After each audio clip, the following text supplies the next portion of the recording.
राजधानी जयपुर से इस वक्त की बड़ी खबर एसएमएस के ट्रॉमा सेंटर में आग का यह पूरा मामला है, जहां मृतकों के परिजनों को मुआवजे के तौर पर 10 लाख रुपए का मुआवजा देने का यहां पर ऐलान कर दिया गया है। तो देखो एक बड़ी खबर राजधानी जयपुर से, जहां एसएमएस के ट्रॉमा सेंटर में आग लगने का यह पूरा मामला है। मृतकों के परिजनों को मुआवजे के तौर पर 10 लाख रुपए का मुआवजा देने का राजस्थान सरकार ने यहां पर ऐलान कर दिया है। जिस तरह से देखिए कल देर रात भीषण हादसा एसएमएस के ट्रॉमा सेंटर में देखने को मिला है, जिसके बाद 8 मौतें ट्रॉमा सेंटर में हुई, जिसके बाद अब राजस्थान सरकार ने मुआवजे के तौर पर यहां पर ऐलान किया है, जिसमें 10 लाख रुपए देने का राज्य सरकार ने यहां पर ऐलान कर दिया है। तो देखिए एक और बड़ी खबर राजधानी जयपुर से, एसएमएस सेंटर यहां पर एसएमएस के ट्रॉमा सेंटर में आग लगने का यह पूरा मामला था, जहां मृतकों के परिजनों को मुआवजे के तौर पर 10 लाख रुपए देने का यहां पर राज्य सरकार ने आज मुआवजे के तौर पर घोषणा कर दी है। तो देखिए राजधानी जयपुर में जिस तरह से कल बीती रात एक भीषण अग्निकांड जयपुर राजधानी जयपुर के एसएमएस ट्रॉमा सेंटर में देखने को मिला, जिसके बाद अब राज्य सरकार ने उन परिवारों को मुआवजे के तौर पर 10 लाख रुपए देने की यहां पर घोषणा की है। राजस्थान के मुख्यमंत्री भजनलाल शर्मा की सरकार ने 10 लाख रुपए मुआवजे के तौर पर यहां पर घोषणा कर दी है।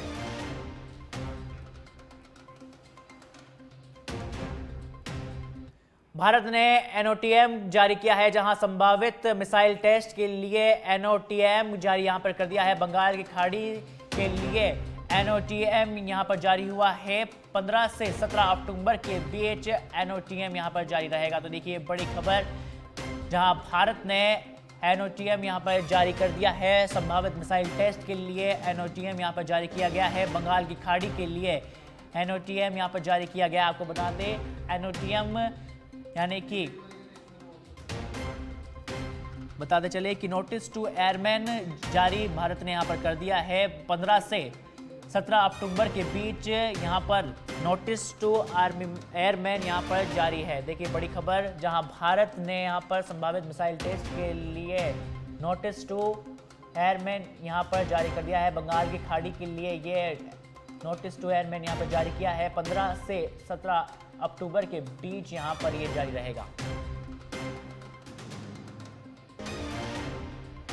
तो देखिए बड़ी खबर, भारत ने एनओटीएम यहां पर जारी किया है, जहां राजधानी दिल्ली से ये बड़ी खबर है। संभावित मिसाइल टेस्ट के लिए यहां पर एनओटीएम यहां पर जारी कर दिया है। साथ ही बता दें कि बंगाल की खाड़ी के लिए यहां पर एनओटीएम यहां पर जारी कर दिया है। नोटिस टू एयरमैन यहां पर जारी किया है, भारत ने ये जारी किया है। साथ ही 15 से 17 अक्टूबर के बीच यहां पर ये जारी रहेगा। बिहार में विधानसभा चुनाव का ऐलान हो गया है। वोटिंग 2 फेजों में इस बार होगी, जिसमें 6 और 11 नवंबर को मतदान और नतीजे जो है वो 14 नवंबर को इस बार आएंगे। चुनाव प्रक्रिया 40 दिन तक यहां पर चलेगी। चुनाव आयोग ने प्रेस कॉन्फ्रेंस कर पूरी जानकारी आज साझा की है, जहां चीफ इलेक्शन चीफ ने यहां गणेश कुमार ने कहा कि इन चुनाव के लिए एसआईआर के तहत वोटिंग लिस्ट भी अपडेट कर दी गई है। जो नाम छूट गए हैं वे भी नॉमिनेशन से 10 दिन पहले ही जोड़े जा सकेंगे। ऐसे में वोटर्स और नए वोटर कार्ड भी इन्हें मिलेंगे। जहां बिहार विधानसभा में इस बार 243 सीटों पर उपचुनाव है, जिसमें करीब 7.52 करोड़ वोटर्स इसमें होंगे। इनमें 100 साल से ऊपर के करीबन 14,000 वोटर शामिल है। और पोलिंग बूथ जाने में असमर्थ लोगों को फॉर्म 12D भरकर घर से ही वोट डाल यहां पर सकेंगे। जहां राज्य में 14 लाख लोग पहली बार इस बार वोट डालेंगे, जहां बिहार में बूथ तक भी मोबाइल फोन आप ले जा सकेंगे। बिहार के चुनाव 2 फेजेस में होंगे। पहले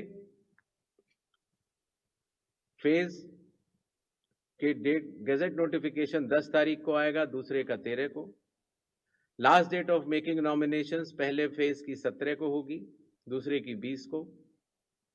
स्क्रूटनी 18 और 21। विड्रॉल की आखिरी तारीख 20 अक्टूबर और 23 अक्टूबर। और डेट ऑफ पोल 6 नवंबर थर्सडे और दूसरा 11 नवंबर ट्यूसडे। काउंटिंग 14 नवंबर को होगी और पूरी चुनावी प्रक्रिया 16 नवंबर तक समाप्त कर। चुनाव आयोग एक संवैधानिक संस्था है और चुनाव के अपने संवैधानिक कर्तव्य को 2 चरणों में निभाती है। पहला चरण मतदाता सूची बनाना और दूसरा चरण चुनाव कराना। जैसा कि आप सबको पता है, 24 जून 2025 से शुरू हुए विशेष गहन परीक्षण के दौर में मतदाता सूची का शुद्धिकरण किया गया। इन्यूमरेशन का पीरियड 24 जून से 25 जुलाई तक रहा।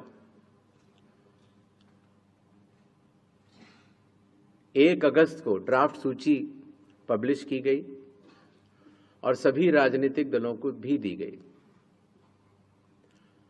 1 अगस्त से लेके 1 सितंबर तक क्लेम्स एंड ऑब्जेक्शंस का पीरियड रहा, जिसमें जिसको भी, चाहे वो मतदाता हो, चाहे वो राजनीतिक दल हो, चाहे उनके बूथ लेवल एजेंट्स हो, उनको क्लेम्स एंड ऑब्जेक्शंस देने का भरपूर समय दिया गया। जयपुर से खबर, जहां राज्यपाल हरिभाऊ बागड़े से ऊर्जा मंत्री हीरालाल नागर ने शिष्टाचार की भेंट की। जहां राज्यपाल हरिभाऊ बागड़े से मुलाकात की है, राजभवन में ऊर्जा मंत्री हीरालाल नागर से मुलाकात की है। तो देखिए बड़ी खबर, जहां राज्यपाल से ऊर्जा मंत्री हीरालाल नागर ने शिष्टाचार की भेंट की, राज्यपाल हरिभाऊ बागड़े से यहां पर मुलाकात की है। साथ ही राजभवन में ऊर्जा मंत्री हीरालाल नागर से यहां पर मुलाकात की है राज्यपाल हरिभाऊ बागड़े ने।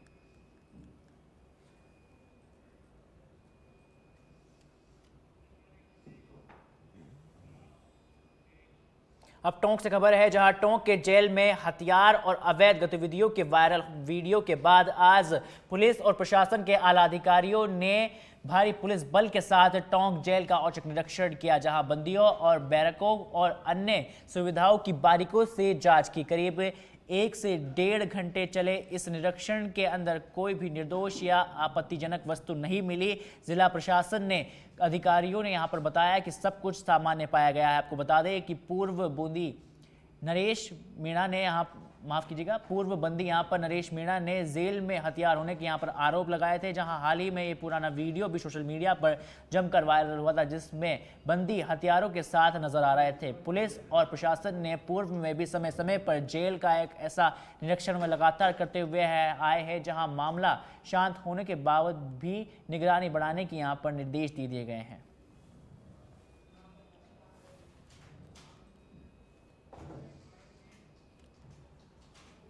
आज जेल जो टोंक जेल है उसका रैंडम जो इंस्पेक्शन था, जो निरीक्षण था, वो डिप्टी साहब और साथ में SHO सदर, SHO पुरानी टोंक, SHO कोतवाली और SHO महिला थाना और उनके साथ लगभग 20-25 लोगों का डॉक्टर था, उसके साथ हमने बिल्कुल रैंडम तरीके से औचक निरीक्षण किया और हमने जो भी सारे भी बैरिक थे उनका एक एक चीज़ का निरीक्षण किया, उनका जाँच की कि कहीं पर भी कोई ऐसी कोई संदिग्ध कोई चीज़ ना मिले।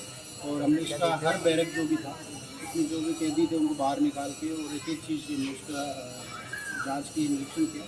तो एक सघन जिस तरीके से निरीक्षण हो सकता था उस तरीके से हमने निरीक्षण किया और हमारी पूरी टीम ने इसमें निरीक्षण किया। लेकिन निरीक्षण था उसमें ऐसी कोई अभी संदिग्ध। अब धौलपुर से खबर है, जहां धौलपुर में अखिल राजस्थान राज्य कर्मचारी संयुक्त महासंघ ने अपनी 11 सूत्रीय मांगों को लेकर जिला कलेक्टर पर जोरदार प्रदर्शन किया, जहां जिलाध्यक्ष राजेश शर्मा के नेतृत्व में नर्सेज, ग्राम विकास अधिकारी, शिक्षा पटवारी समेत विभिन्न विभागों के कर्मचारी एकत्रित हुए। साथ ही कर्मचारियों ने मुख्यमंत्री और मुख्य सचिव के नाम पर यहां पर अतिरिक्त जिला कलेक्टर को ज्ञापन सौंपा और उनकी प्रमुख मांगों में पुरानी पेंशन OPS को निरंतर रखना और NPS में जमा 53,000 करोड़ रुपए को GPF खाते में डालना और पारदर्शिता तरीके से स्थानांतरण नीति लागू करना और तृतीय श्रेणी में शिक्षकों के तबादले शुरू करना, साथ ही न्यूनतम वेतन 26,000 रुपए करना जैसी कई सारी मांगे थी वो यहाँ शामिल रही, जिसमें बताया गया कि कर्मचारी नेताओं ने यहाँ पर ग्रामीण भत्ता, मूल वेतन को 10% और RGHS में कटौती बंद करने की भी यहाँ पर मांग उठाई। उन्होंने सरकार को चेतावनी दी है कि यदि मांगों पर जल्द से जल्द कार्रवाई नहीं हुई तो आंदोलन तेज किया जाएगा। महासंघ की ओर से आज हम जिला प्रशासन के मार्फत माननीय मुख्यमंत्री एवं मुख्य सचिव महोदय को 11 सूत्रीय मांग पत्र प्रेषित कर उनसे आग्रह कर रहे हैं कि राज्य कर्मचारियों को आरजीएचएस योजना के तहत लगातार कटौती की जा रही है, इसीलिए संपूर्ण जांचें एवं दवाइयां उपलब्ध कराई जाएं, इलाज के पुख्ता प्रबंध किए जाए। इसके अलावा हमारी मांग है कि राज्य कर्मचारियों को पूरे सेवा काल में पदोन्नति नहीं मिल पाती है, इसीलिए 7, 14, 21, 28 एवं 32 वर्षीय सेवा पर पदोन्नति पद का वेतनमान देते हुए एफआरडीए बिल अधिनियम को निरस्त करते हुए ओपीएस की सुरक्षा की गारंटी देते हुए एनपीएस की 53,000 करोड़ की राशि जीपीएफ खातों में स्थानांतरित की जाए। कर्मचारी धौलपुर के बाड़ी कस्बे में वरिष्ठ बुजुर्ग अधिवक्ता रामनिवास मित्तल पर कोर्ट जाते समय जानलेवा हमला हुआ, जहां अधिवक्ता मित्तल पर आरोपियों ने पहले फायरिंग की और फिर खोलता हुआ तेल उनके ऊपर डाल दिया, जिस पर वे बुरी तरह से झुलस गए। इसके बाद हमलावरों ने सरियों से भी उन पर हमला किया और मौके से फरार हो गए, जिसका वीडियो सोशल मीडिया पर जमकर वायरल हो रहा है। घटना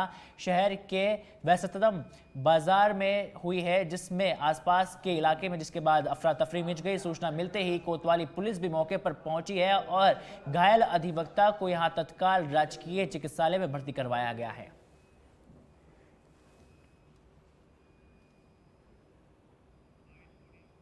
आज करीबन 11 बजे के आसपास की घटना है और कोर्ट के थोड़ा सा आगे चलते बाजार की तरफ, तो उसमें एडवोकेट रामनिवास मित्तल हैं, वो कोर्ट की तरफ जा रहे थे, तो 3 या 4 के आसपास आरोपी उन्होंने पकड़ करके उनके साथ मारपीट की और पैरों में उनकी चोटें आई हैं, तो उनको गिरफ्तार करने के लिए टीमें बना दी हैं और अतिशीघ्र आरोपियों को गिरफ्तार करेंगे और उनके मुताबिक एफआईआर वो दर्ज कर ली गई।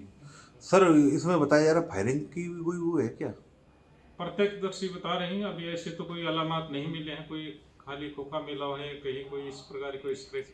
बांसवाड़ा के जिला अस्पताल में अग्निशमन सुरक्षा यानी कि फायर सेफ्टी को लेकर घोर लापरवाही का मामला सामने आया है, जहां जयपुर के एसएमएस अस्पताल के ट्रॉमा सेंटर में हुई दर्दनाक आगजनी की घटना से सबक लेने के बजाय जिला अस्पताल के जिम्मेदार अधिकारी अपनी ड्यूटी में कोताही बरत रहे हैं। साथ ही एनएससीयू वार्ड में फिलहाल 36 नवजात भर्ती है, तो वहीं बचाव के लिए मात्र 3 अग्निशमन यंत्र सिलेंडर यहां पर लगाए हुए हैं। आगजनी पर काबू पाने के लिए लगाए गए इक्विपमेंट्स में वाटर यंत्र और पूरे अस्पताल में 2 साल से खराब पड़े हुए हैं और इनके सेफ्टी के लिए वे पॉइंट में भी कचरा भरा हुआ है।